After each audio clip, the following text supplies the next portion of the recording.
Recording number 40 భాగవత వివరంగా చెప్పుకుంటూ ఉన్నాము. ఇక్కడ హెడ్డింగ్ ఏంటంటే తాపస్సుని జీవయాత్ర. తపస్సు చేసుకునేవాడి జీవయాత్ర అంటే జీవితం ఎలా జరుగుతుంది అని చెప్తూ ఉన్నారు ఇక్కడ. అట్లా అయితే అసలు మరి ఇంత పైన చెప్పిందంతా సంసారంలో సుఖం లేదని నమ్మాము, చాలా వేరే మార్గం ఉందనుకున్నవాడు బతకాలి కదా, ఎలా బతుకుతాడు?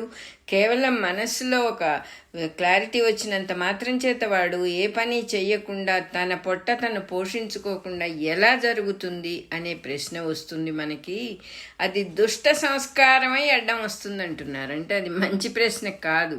ఎందుకంటే మనం బతకటానికి మనదే రెస్పాన్సిబిలిటీ అని అనుకోవడం మంచి ప్రశ్న కాదు. మన ఎవడు పుట్టించాడు? మనం కావాలని పుట్టలేదే. మన్ని పుట్టించటం అనేది జరిగింది, వాడే చూసుకుంటాడు. పూర్వకాలం అనేవాడు నారు పోసిన వాడు నీరు పొయ్యడా అని. అంటే పొలంలో నారు పోసాడు, మరి నీరు పొయ్యడా అంటే వానలు వస్తాయి. వానలు కురిసినప్పుడు ఆ నారంతా చక్కగా పెరిగి ధాన్యం వస్తుంది. అదే రకంగా మనల్ని పుట్టించిన వాడు మన సంగతి చూసుకోడా అని కూడా తెలియకపోవటం కొంచెం దుష్ట సంస్కారం. కాబట్టి అది ఈ ప్రశ్నే దుష్ట సంస్కారమై అడ్డం వస్తుంది అంటున్నారు. దానికి సమాధానం ఏంటంటే, నిద్ర వచ్చింది, నిద్రపోవాలి. ఇప్పుడు నీకు మంచి ఏసీ బెడ్రూము, మంచి పక్కా, లేకపోతే నిద్ర రాదా, నిద్ర పట్టదా? నిద్ర అనేది వచ్చినప్పుడు ఎక్కడ పడుకున్నా కూడా నిద్ర పడుతుంది. చక్కగా భూమి ఎక్కడ పడితే అక్కడ ఉంది, కావలసినంత చోటు ఉంది, ఎక్కడైనా ఒక చోట పడుకొని నిద్రపోవచ్చు కదా. దూది పరుపులే కావాలా, మెత్తటి పరుపులే కావాలా అని అడుగుతున్నారు. అదే రకంగా నీ చెయ్యి 2 చేతులు పడితే దోశలుంది, దాంట్లో వేసుకొని ఏ పదార్థమైనా నువ్వు తినొచ్చు కదా. నీ చేత్తో నువ్వు తినటానికి నీకు మళ్ళీ వెండి బంగారు పాత్రలు పెట్టుకొని దాంట్లో పెట్టుకొని తినాల్సిన అవసరం ఏమిటి? అదే రకంగా పట్టుబట్టలే కావాలా కట్టుకోవడానికి? నీకు నారబట్టలు కట్టుకోవచ్చు, చనిపోయిన జంతువుల చర్మం ధరించవచ్చు, నీకు పట్టుబట్టలే కావాలా? అంటే ఏదో ఒకటి సరిపోతుంది మన దేహాన్ని దాచుకోవటానికి. అంత మాత్రాన ఇంత కష్టపడి ఇవన్నీ సంపాదించుకోక్కర్లేదు అన్నట్టుగా చెబుతున్నారు. చెట్ల నుంచి రకరకాల పళ్ళు వస్తూ ఉంటాయి, ఆ పండు తింటే సరిపోదా?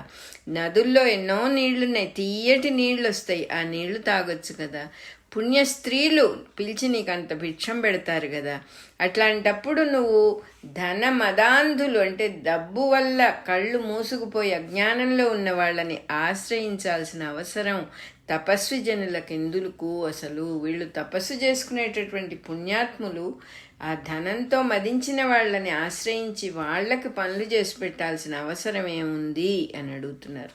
ఇక్కడ ఒక విషయం చాలా క్లియర్గా చెబుతున్నారు. ఇప్పుడు ఇక్కడ పైన చెప్పినవన్నీ తప్పులా?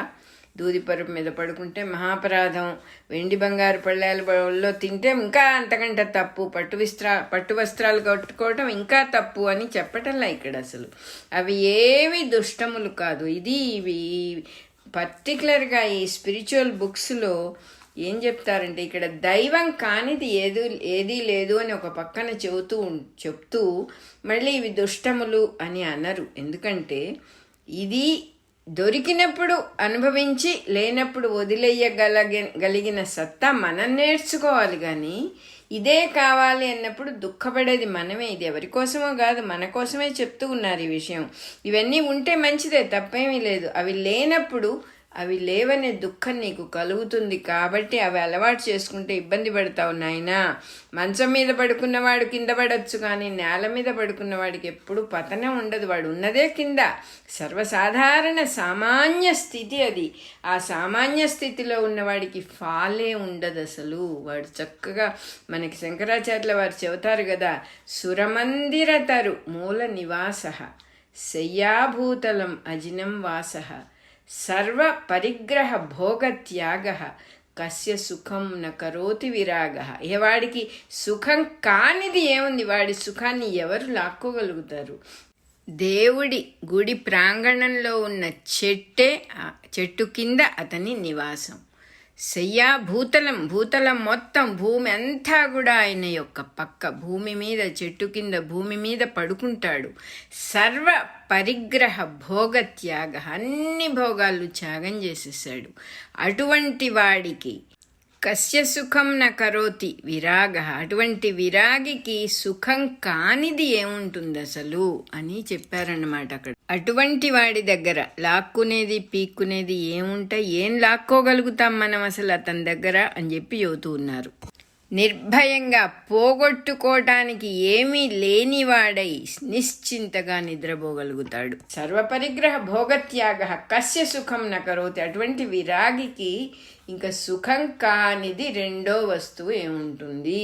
నీ దగ్గర ఒక వస్తువు ఉంటే అది పోతుందని నువ్వు భయపడొచ్చు, కానీ అన్నీ వదిలేశాడు. ఏది ఉంటే దానితో తృప్తి పడిపోతూ ఉన్నాడు. ఈ మొత్తం భూమినే తన పక్కగా భావించుకున్నాడు. ఆ గుళ్ళో చెట్టు కింద హాయిగా పడుకొని నిద్రపోతూ. అటువంటి స్థితి మనకి ఏసీ రూముల్లో ఉంటుందా? హాయిగా నిద్రపోగలుగుతున్నామా? ఎందుకంటే బయట ప్రపంచంలో ఏమున్నా ఏం లేకపోయినా బుర్రంతా మనసంతా గజిబిజిగా అనేక విషయాలతో నిండిపోయి ఉన్నది మనకి. ఆ నిండిపోయిన మనస్సు నిద్రపోనివ్వదు. ఎంత పట్టుపరుపులైనా ఇవ్వు, ఎంత గొప్ప గొప్ప భోగాలైనా ఇవ్వు, ఆ మనస్సు సరిగ్గా లేకపోతే భోజనము సహించదు, నిద్ర పట్టదు. కానీ నిజమైన నిద్ర వచ్చిన వాడు ఎక్కడ పడుకున్నాను అని ఉండదు, నిద్రపోతాడంతే. ఆ విషయం మనం గ్రహించడం లేదు కదా అని చెప్పి చెబుతూ ఉన్నారు. చక్కగా నిద్ర వచ్చినప్పుడు ఎక్కడ పడుకున్నా నిద్ర వస్తుంది కదా. నిద్ర వచ్చినప్పుడు పడుకోవటం అది సరైన పద్ధతి, కానీ నిద్ర పోవాలనే కోరిక సరైంది కాదు అని చెబుతూ ఉన్నారు.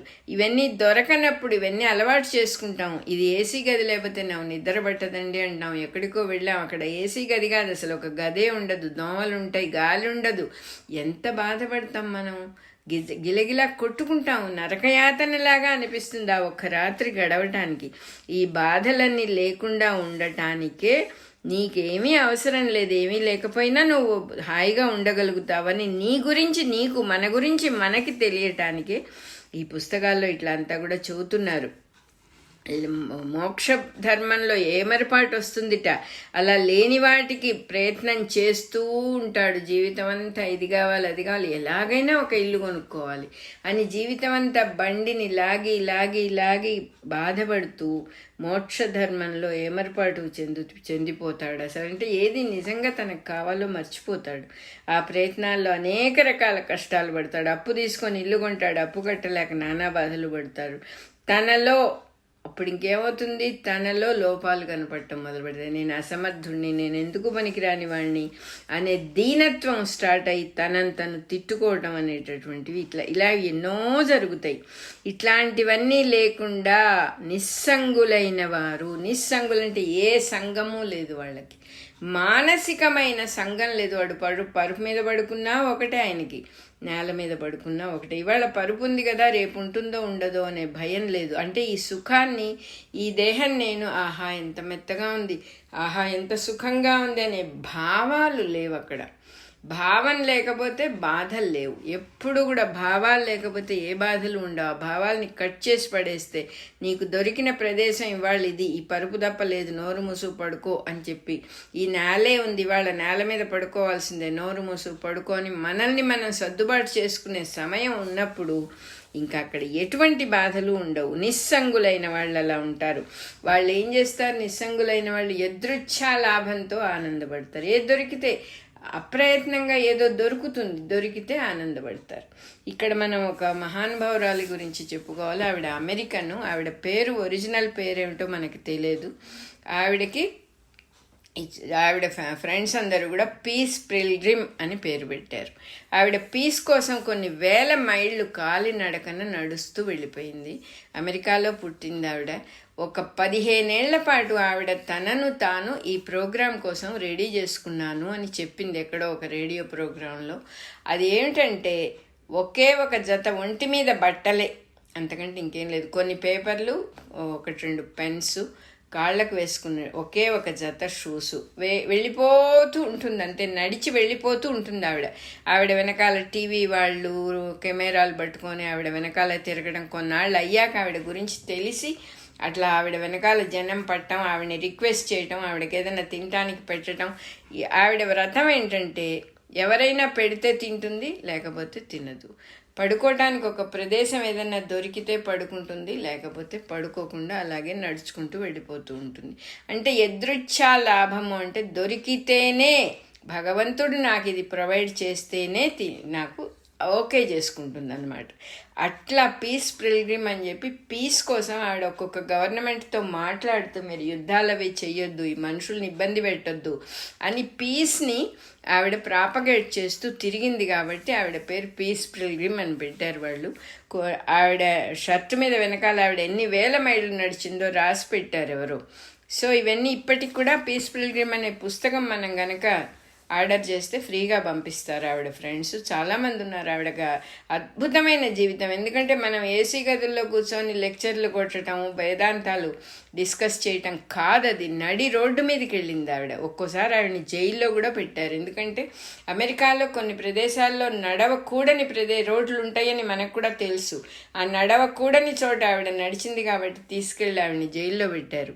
జైలంతా శుభ్రం చేసింది. జైల్లో ఉన్న వాళ్ళందరికీ మంచి మాటలు చెప్పింది. ఆవిడ జైలు నుంచి వెళ్ళిపోతుంటే వాళ్ళందరూ ఏడ్చారుట. పీస్ నువ్వు వెళ్ళిపోతున్నావని మాకు బాధగా ఉంది, అట్లా అని నిన్ను ఇక్కడ ఉండమంటం కూడా తప్పు కదా, అది ముందుకు కూడా బాధగా ఉంది. 1-2 రోజుల్లోనే అంత ఆత్మీయులు అయిపోయారు వాళ్ళు. ఎందుకంటే ఆవిడ లోపల నిస్సంగత్వం ఉంది, ఆ ఖాళీని చూడగలిగారు. She gave them total space అన్నమాట. జైల్లో ఉంటే ఏమిటి, బయట ఉంటే ఏమిటి, it makes no difference for her. అది అక్కడ బ్యూటీ. అటువంటి వ్యక్తులు ఎంతమందో మనకి ఉన్నారు, అందరూ బయటికి తెలియరు. ఆవిడ జీవితంలో ఏం జరిగినాయి, దొరికితే తిని దొరక్కపోతే మానేయటానికి ఆవిడ ఒక మాట చెప్పారు. మ్యాక్సిమం 2 రోజులు 3 రోజులే నాకు భోజనం లేకుండా ఉంది, అంతకంటే ఎక్కువ రోజులు నేను భోజనం లేకుండా ఎప్పుడూ ఇబ్బంది పడలేదు. అంటే 2 రోజులు భోజనం లేకపోతే మనకేమైపోతామో, ఏమీ అయిపోం, న్యాయంగా అయిపోతామని భయం ఉంటుంది మనకి. ఆవిడ భగవంతుడిని నమ్ముకున్నది కాబట్టి భోజనం ఎప్పుడో ఒకసారి కొంచెం తింటే చాలని ఆవిడకి తెలుసు కాబట్టి ఇస్తాడు భగవంతుడు. నా జీవయాత్ర నడవటానికి ఎంత అవసరమో అంత తప్పకుండా ఆయన ఇస్తాడు. He is responsible for me. నా గురించి చూసుకోవాల్సిన వాడు ఆయన కానీ నేను కాదు. ఈ దేహాన్ని నేను పుట్టించుకోలేదు, దీన్ని కాపాడవలసిన బాధ్యత ఆయనకుంది అని వదిలేసినటువంటి అద్భుత వ్యక్తి ఆవిడ. అది గుర్తుకొస్తోంది ఇక్కడ వీళ్ళు చెప్తూ ఉంటే. ఏం కావాలి, దూది పరుపులు కావాలా, ఏసీ రూములు కావాలా, నీకు పట్టుబట్టలు కావాలా, ఆ ఒక్క జత బట్టలతోనే అవే మధ్యలో దోవలో ఎక్కడో బాత్రూంలో ఉతుక్కొని ఆవిడ తడి బట్టలే వేసేసుకొని నడుస్తూ ఉంటే ఆరిపోయేవంతే. షూ చిరిగిపోతే కుట్టుకొని వేసుకునేదిట, అంతేగాని 2వ జత షూ ఎవరన్నా ఇస్తే బాగుండు అని అనుకోలేదు ఆవిడ. చేతిలో ఒక పైసా లేకుండా, $1 చేతిలో పెట్టుకోకుండా జీవితం అంతా నడుస్తూ వెళ్ళిపోయింది. దొరికితే తిన్నది, లేకపోతే లేదు. అలా తనను తాను రోడ్డు మీద పెట్టుకోగలిగినటువంటి వ్యక్తి ఎవరుంటారు న్యాయంగా? ఆ ఒక్క భగవంతుడిని తెలుసుకున్న వాళ్ళు మటుకే చేయగలుగుతారు. ఈ దేహం నేను కాదు అని తెలిసిన వాళ్ళు మటుకే చేయగలుగుతారు. సో అలా చెబుతూ ఉన్నారు. నిస్సంగులైన వాళ్ళు యదృచ్ఛా లాభంతో ఏది దొరికితే అది తింటారు, ఏది దొరకకపోతే వదిలేస్తారు. ఏమీ వాళ్ళకంటావు. ఇవాళ సుఖం ఉంది కదా అని ఆనందించడం, రేపు లేదని బాధపడటం రెండూ ఉండవు. అయ్యో ఇవాళ మంచం దొరికిందే, రేపు ఉంటుందా ఉండదా అని ఉండదు. అంత చక్కగా ఉంటారు అని ఇక్కడ ఇంకా ఒక కాషన్ చెప్తూ ఉన్నారు మనకి. సింప్లిసిటీ అని చెప్పి మంచం ఉన్నా కూడా నేల మీద పడుకోవటం, అట్లా నేల మీద పడుకొని ఎన్ని భోజనాలు ఉన్నా అవన్నీ తినకుండా ఏదో కొద్దిగా తిని మేము తపస్వి జనులమండి, మేము ఇట్లాగే తింటాం, మేము ఇలాగే పడుకుంటాం అని గర్వం తెచ్చుకోవద్దు. అది కూడా సంఘదోషమే అవుతుంది. అందువల్ల అటువంటి పనులు చేయొద్దు. దొరికినప్పుడు అనుభవించండి, దొరకనప్పుడు ఊరుకోండి, దాన్ని మనస్సులోకి ఎక్కించుకోవద్దు అని చెప్పి క్లియర్గా చెబుతూ ఉన్నారు. అట్లాగే పుణ్యసతులు భిక్షం పెడతారు అని అన్నారు కదా. పుణ్యాత్ములైనటువంటి స్త్రీలు ఉంటారు ఒక్కొక్క ఇంట్లో, గృహిణులు. వాళ్ళు ఎత్తులు వెళుతూ ఉంటే వాళ్ళని పిలిచి భిక్షం పెడతారు. కానీ భిక్ష తీసుకోవడం అనేది అది అపరిగ్రహము అనే ధర్మానికి వ్యతిరేకం. న్యాయంగా సాధకుడికి ఈ అపరిగ్రహము అనే ధర్మం ఒకటి ఉంటుంది. అపరిగ్రహం అంటే ఏది ఎవరి దగ్గర పుచ్చుకోడు, అది అపరిగ్రహం. అపరిగ్రహం అంటే అన్నీ వదిలేసిన వాడు, ఏది ఎవరిచ్చినా ఆయన తీసుకోడు. అటువంటి వాడికి మరి భిక్ష తీసుకోవటం ధర్మమేనా? ఇది వ్యతిరేకం కదా. అపరిగ్రహం అనే ధర్మానికి భిక్ష తీసుకోవటం మరి వ్యతిరేకం కదా అని మళ్ళీ ప్రశ్న వేసి అందులోనే మాస్టర్ గారు సమాధానం చెబుతున్నారు. యతి ఆశ్రమ ధర్మాలన్నీ జాగ్రత్తగా ఆచరించేవాడికి ఇది దోషం కాదు. అంటే కొన్ని చేసి కొన్ని చెయ్యని వాళ్ళకి దోషమే. అట్లా కాకుండా యతి ఆశ్రమం అంటే సన్యాసాశ్రమంలో ఏమేం చేయాలో అవన్నీ నిస్సంగుడై అన్నీ చేస్తున్న వాడికి భిక్ష స్వీకరించటం పరిగ్రహణ అవదు, అది కూడా అపరిగ్రహణమే అవుతుంది. అందులో దోషమేమీ కలగదు ఆయనకి, ఎందుకంటే ఆయన యతి ఆశ్రమ ధర్మాలన్నిటినీ నిర్వర్తిస్తున్నాడు. అటువంటి వాడికి ఇది తప్పు కాదు అని చెప్పి ఇక్కడ చాలా క్లియర్గా రాశారు. కొంతమంది సేవా ధర్మాన్ని పెట్టుకున్న వాళ్ళు ఉంటారు, అందరికీ ఎంతో సేవ చేస్తూ ఉంటారు, ప్రతి వాళ్ళకి నిత్యము ఎప్పుడు మేలు జరగాలని చూస్తూ అదే భగవంతుడి సేవని భావిస్తూ ఆ సేవ చేస్తూ ఉండేవాళ్ళు తను చేసే సేవలో ఒక 10వ వంతు 10% వాళ్ళు పెట్టే భోజనంగా స్వీకరించి అదే భిక్షగా భావించటం కూడా తప్పు కాదు. అంటే మళ్ళీ ఇక్కడ భావాన్ని చక్కగా జాగ్రత్తగా పెట్టుకోవాలని చెబుతున్నారు. నేను వాళ్ళకి పనిచేస్తున్నా కదా, నేను 10%ఏ కదా భిక్షగా తీసుకుంటున్నాను అనే గర్వం మళ్ళీ పనికిరాదు. సేవ చేసినందువల్ల నేను తింటున్నాను వాళ్ళ దగ్గర అనే ప్రతిఫలంగా అనుకోకూడదు. నా సేవకి ఇది ప్రతిఫలం అనుకుంటే మళ్ళీ వాడు ఫాల్ అయిపోతాడు, పడిపోతాడు కింద, పెట్టని వాళ్ళని తిట్టుకుంటాడు అప్పుడు, అంతే కదా. సో చాలా జాగ్రత్తగా ఆచరించాల్సినటువంటి విషయం. ఆ భావం పనికిరాదు. పని చెయ్యి, సేవ చెయ్యి, వాళ్ళు ఏదైనా పెడితే తిను, అంతమటుగా పెట్టిన దాన్ని తినటం గురించి, తను చేసిన సేవ గురించి మనస్సుతో ఒక పిక్చర్ తెచ్చుకోవాల్సిన అవసరం, ఒక సన్నివేశంగా దాన్ని భావించి కాన్సెప్ట్ చేసుకోవాల్సిన అవసరం ఏమాత్రం లేదు. అప్పుడు పెట్టని వాళ్ళని పెట్టిన వాళ్ళని అందరినీ సమాన దృష్టితో చూడగలగటం తనకి మంచిది, సాధకుడి సాధనకు మంచిదది. అట్లాగే కోరి ధన మదాంధుల సేవకు పాకులాడకూడదు. వాళ్ళకి చాలా డబ్బు ఉందండి అని వాళ్ళ కాళ్ళ దగ్గర పడి ఉండటానికి చాలామంది ఇష్టపడతారు. అలా చేయకూడదు, అది మోక్ష ధర్మానికి విరుద్ధం అంటున్నారు. మోక్షం కోరేవాడికి అది చాలా విరుద్ధం, అది అవదు, చేయకూడదు. ఏమి డబ్బు ఉండటం తప్ప అని అడగొచ్చు. డబ్బు ఉండటం తప్పు కాదు, డబ్బుతో అహంకారం వచ్చిన వాళ్ళ దగ్గర సేవ చేయటం వల్ల మనం కూడా చెడిపోతాము. అధికారము డబ్బు ఉన్న రాజులు మహారాజులు ఎంతమందో ఉత్తమమైనటువంటి జన్మలు గడిచిన వాళ్ళు ఉన్నారు. అందువల్ల డబ్బు ఉండటం దుష్టము అని చెప్పకూడదు, వాళ్ళకి సేవ చేయటం తప్పు అని చెప్పకూడదు. దేనికైనా కూడా ప్రయత్నం చేయటంలో మనస్సమాధిని కోల్పోకూడదు. ఎంత మంచి మాట ఇది, మనస్సమాధానము, మనస్సమాధి. నిన్ను నువ్వు పారేసుకోకూడదు ఎక్కడ, నిన్ను you are very very precious. ఆ మనస్సుని చక్కగా నిర్మలంగా పెట్టుకొని నువ్వేమన్నా చెయ్యి. ఎప్పుడూ అది కందకూడదు, కొంచెం కూడా కందకుండా జీవితాన్ని నడుపుకోవటం నేర్చుకోవాలి. ఎప్పుడు కందకుండా ఉంటుంది? దైవంతో మనకి స్నేహం కలిగినప్పుడు, సాంగత్యం కలిగినప్పుడే ఆ మనస్సు అనేది చక్కగా నిర్మలంగా ఉండటం అనేది జరుగుతుంది. అంతకంటే ఇంకేమీ లేదు. వైరాగ్యాన్ని అభ్యసించేటప్పుడు, అలవాటు చేసుకునేటప్పుడు దైవభావన చెదరకుండా జాగ్రత్తగా చేసుకుంటాడట పాపం. ఎందుకంటే ఆ దైవము అనేటటువంటి తాడు పట్టుకోకపోతే వాడు ఆ కొండ ఎక్కుతూ పడిపోవటానికి అన్ని రకాల పాసిబిలిటీస్ ఉంటాయి. అందుకని వైరాగ్యం అభ్యసించేటప్పుడు అప్పుడప్పుడు తనని తాను పరీక్ష చేసుకుంటూ ఉండాలి అంటున్నారు.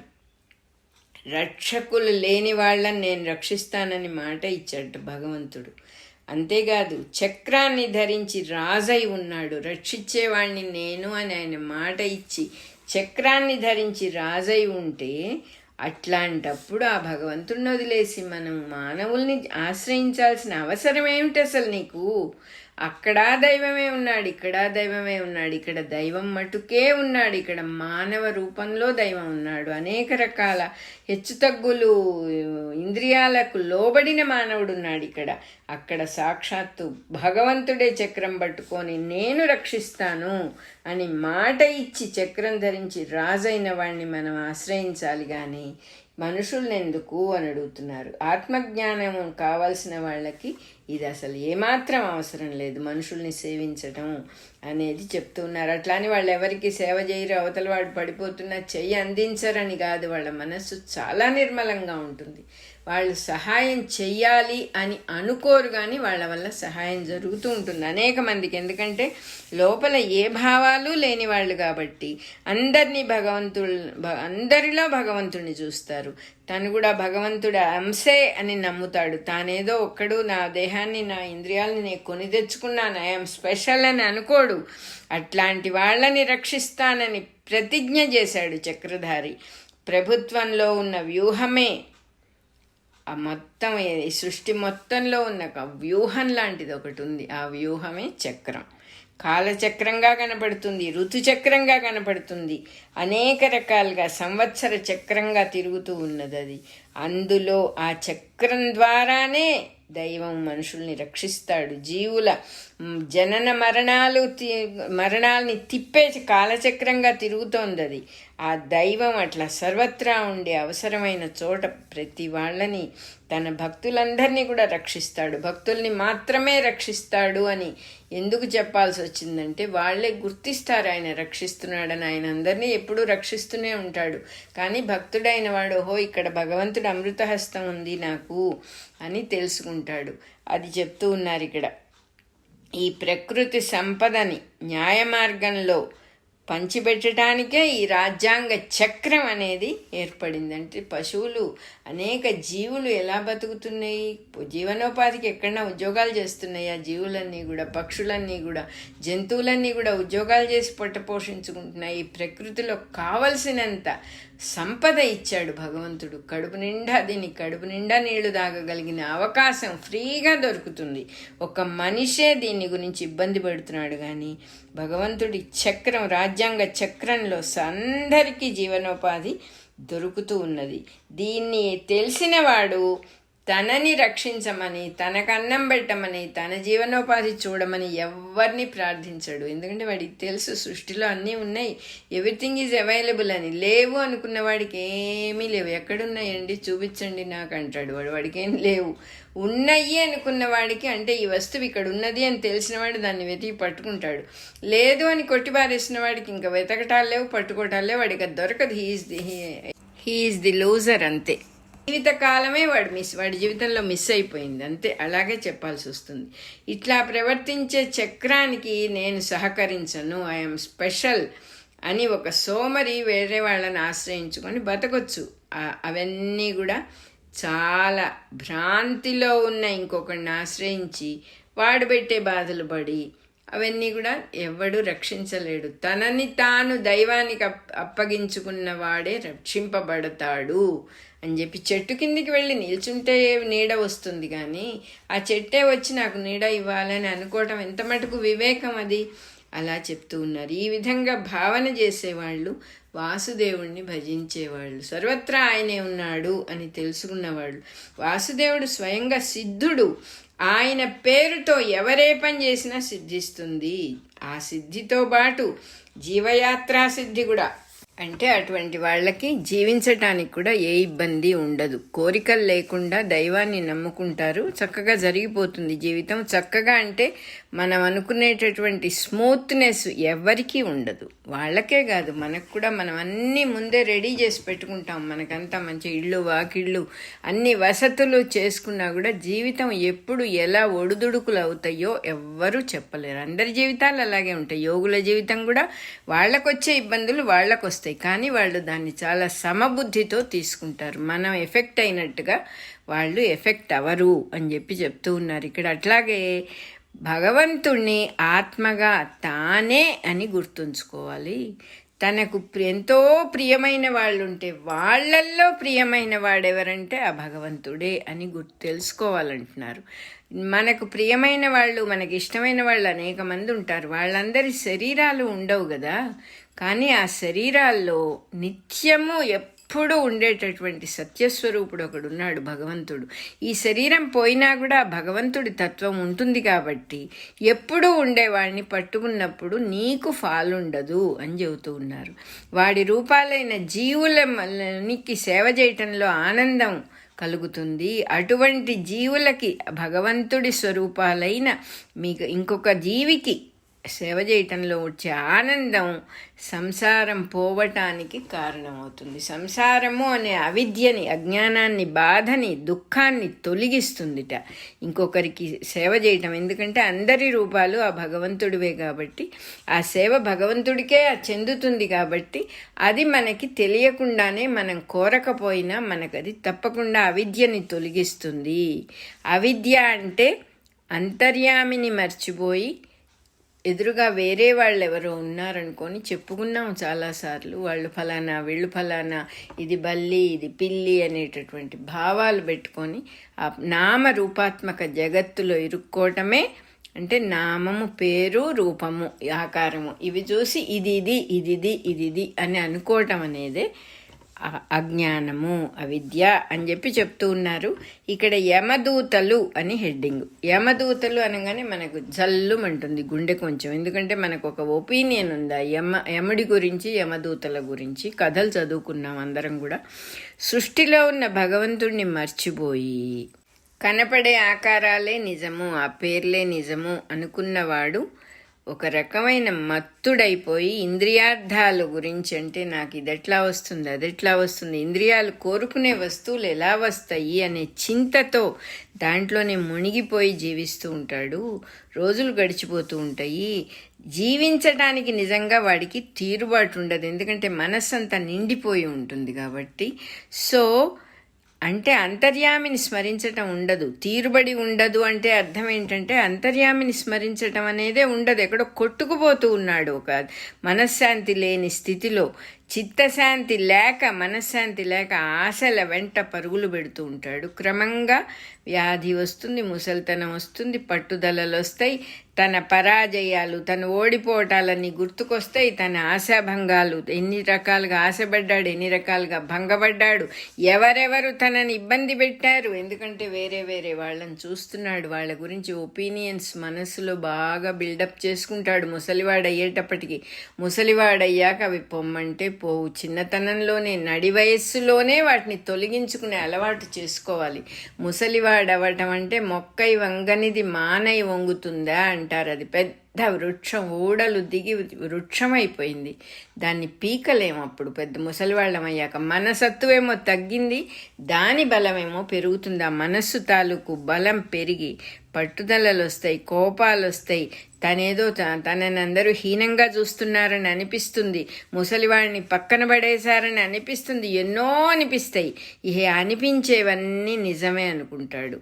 అవన్నీ కూడా వాటి పేరే యమదూతలు అని చెబుతున్నారు. ఈ ఆశాభంగాలు, పరాజయాలు, తనంతను తిట్టుకోవటం, దీనత్వం ఇవన్నీ కూడా దుష్ట శక్తులుగా ఉండి యమదూతల్లాగా గుండెల్లో పొడుస్తూ ఉంటారు. గుండెలో గుచ్చుకున్నట్టుగా ఉంటుంది. ఏ భావం వచ్చినా, అయ్యో నా జీవితం ఇట్లా అయిపోయింది, నన్ను కొడుకు సరిగా చూడట్లేదే, వాళ్ళెవరో వచ్చారు నన్ను పరిచయం చేయలేదే, నేను అసలు వాళ్ళకి ఎందుకు పనికిరాను, వాళ్ళ జీవితాలు వాళ్ళు చేస్తున్నారు, ఇన్నాళ్ళు నేను చేసిందంతా నేను చేయబట్టి కదా వీళ్ళు ఇవాళ ఇట్లా ఉన్నారు, ఇప్పుడు చూస్తే నన్ను పక్కన పెట్టేసేసారు. ఈ రకంగా తను అనుకుంటూ ఉన్న విషయాలు అవి నిజమైన విషయాలు కాదు.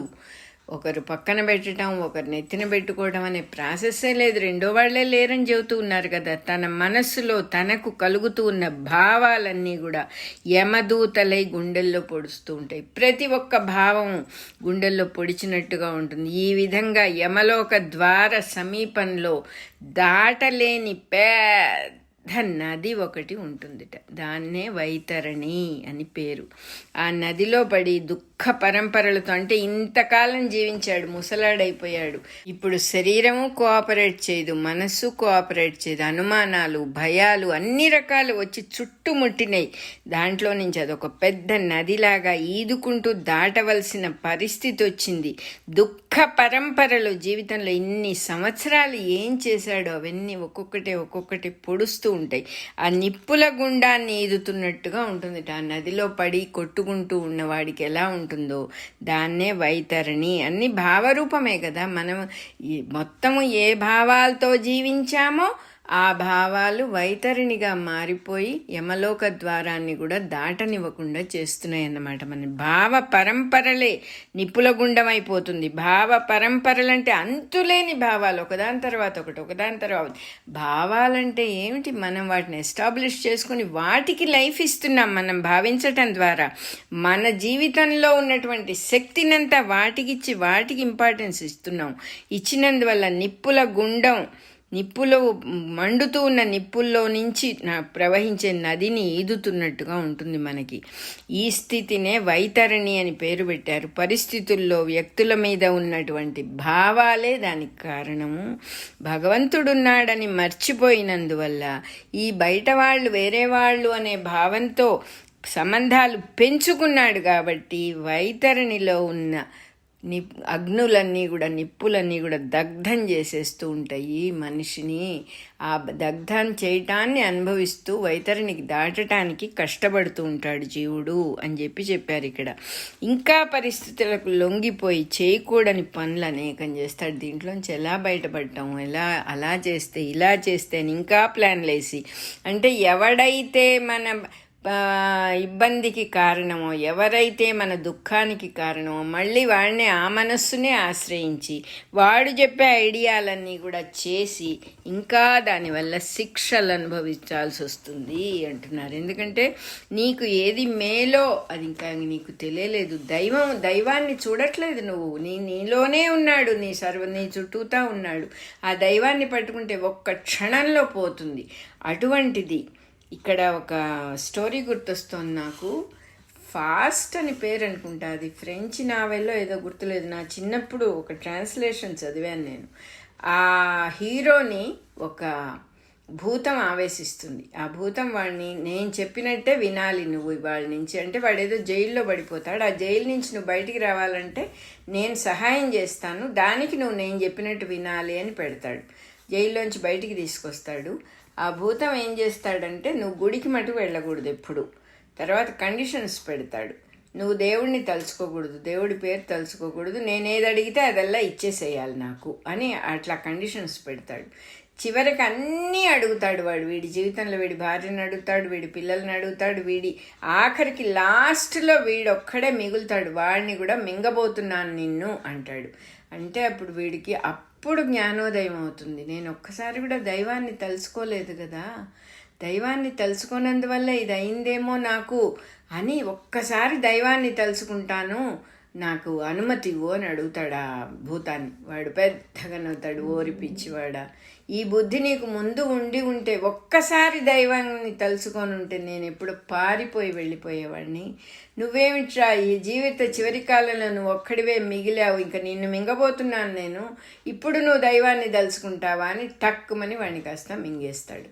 అది స్టోరీ. అది గుర్తుకొస్తుంది ఇక్కడ నాకు. జీవిత చివరి కాలం దాకా వాడికి బానిసైపోయి, ఆ మనస్సు అనే భూతానికి బానిసైపోయి అన్నీ వాడు చెప్పినట్టే చేస్తూ, వాడు చెప్పినవన్నీ నమ్ముతూ, వీళ్ళు చెడ్డవాళ్ళు, వీళ్ళు మంచివాళ్ళు, వీళ్ళు నీకు ద్రోహం చేశారు, నీ వెన్నుపోటు పొడిచారు, ఇవన్నీ చెబుతూ ఉంటుంది ఆ భూతం, ఆ మనస్సు అనే భూతం.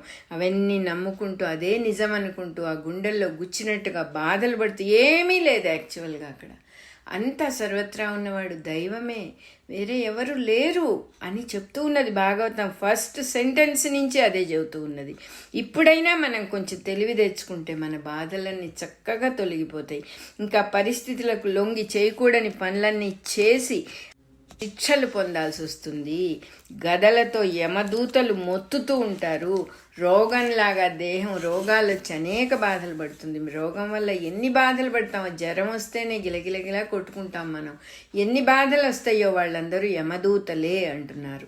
అలాగే శస్త్రచికిత్సలు అంటే సర్జరీలు చేస్తారు, ఎక్కడెక్కడో కత్తులు పెట్టి దేహాన్ని కొయ్యవలసిన పరిస్థితి ఎందుకు వస్తుంది? ఎప్పుడో ఏదో ముక్కలు ముక్కలుగా కోయించుకుంటాం, మనమే డబ్బులు ఇచ్చి కోయించుకుంటాం పైగా.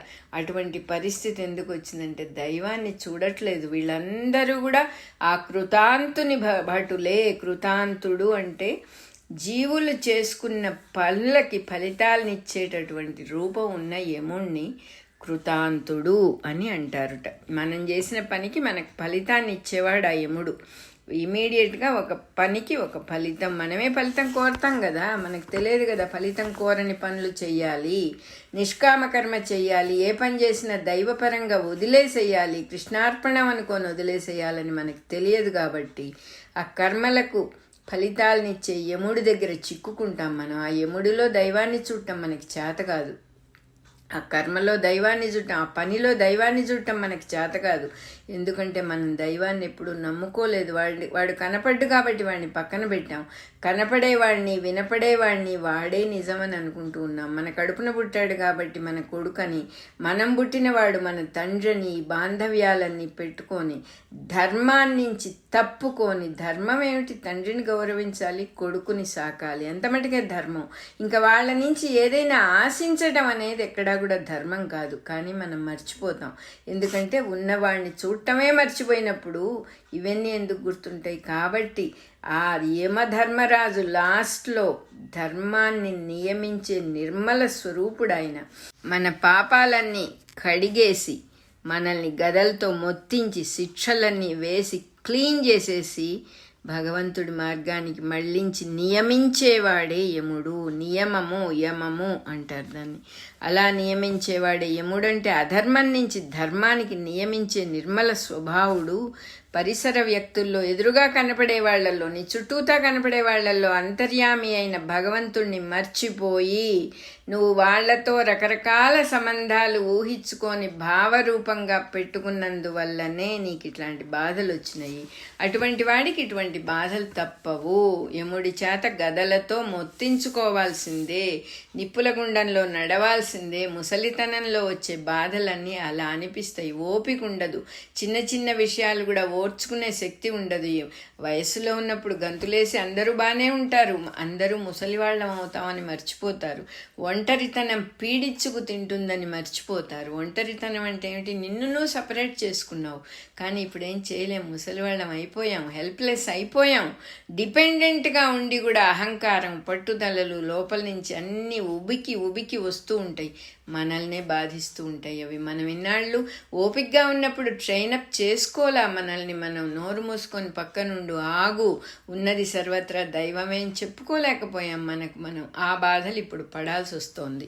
ఇన్ని సంవత్సరాలు ఏ దేహాన్ని, ఏ శరీరాన్ని నమ్ముకున్నామో, ఏ ఇంద్రియాలని, ఏ సెన్సెస్ని పట్టుకొని అనేక రకాల ఆనందాలు అనుభవిస్తూ ఉన్నాము అనుకుంటూ జుర్రుకుందామని ప్రయత్నం చేశామో అవన్నీ ఒక్కసారిగా డిచ్చి చేస్తాయి. అప్పుడు మన పరిస్థితి ఎలా ఉంటుందో అదే వైతరణి అని వర్ణిస్తూ ఉన్నారు. అదే యముడు గదలతో, యమదూతలు గదలతో మొత్తటం, కొట్టటం అని చెప్పి చూపిస్తూ ఉన్నారు. అంత బాధగా ఉంటుందన్నమాట. ఇక్కడ మన రికార్డింగ్ నెంబర్ 40 అయిపోయింది.